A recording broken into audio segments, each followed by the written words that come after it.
கடைசியில சிவனும் பார்வதி தேவியும் வந்து பூமிக்கு வந்திருக்காங்க. அப்படி பூமிக்கு வந்தப்ப சிவபெருமான் வந்து மான் வடிவம் எடுத்து பூமியில வந்து சுற்றிட்டு தெரிஞ்சிருக்காரு. அந்த மானோட கொம்பு வந்து ஒடிஞ்ச இடத்துல வந்து ஒரு சிவன் கோவில் வந்து உருவாயிருக்குங்க. அது என்ன கோவில் அப்படின்னு சொல்லிட்டு தெரிஞ்சுக்கிறதுக்கு முன்னாடி என்னோட சேனலை வந்து சப்ஸ்கிரைப் பண்ணிட்டு பாருங்க. அப்படி உங்களுக்கு சிவன் பிடிக்கும் அப்படின்னா ஓம் நம சிவாய அப்படின்னு கமெண்ட் பண்ணுங்க. பூமிக்கு வந்ததுக்கு அப்புறமா சிவபெருமான் வந்து இமயமலையோட அழகை பார்த்ததுமே வந்து ரொம்ப மனமகிழ்ச்சி அடைஞ்சிருக்காரு.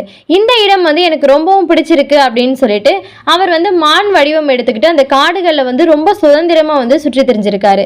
தேவர்கள் எல்லாருமே அவரை காணோம் அப்படின்னு சொல்லிட்டு தேடி தேடி அழுத்து போயிட்டாங்க. பிரபு எங்க போனாரோ தெரியலையே அப்படின்னு சொல்லிட்டு எல்லாருமே வந்து கவலைப்பட ஆரம்பிச்சிருக்காங்க. கடைசியில வந்து விஷ்ணு பகவான் அந்த மானை பார்த்ததுமே அவருக்கு தெரிஞ்சு போச்சு. இது வந்து சாதாரண மான் கிடையாது, நம்ம சிவபெருமான் தான் அப்படிங்கிறது அவருக்கு தெரியுது.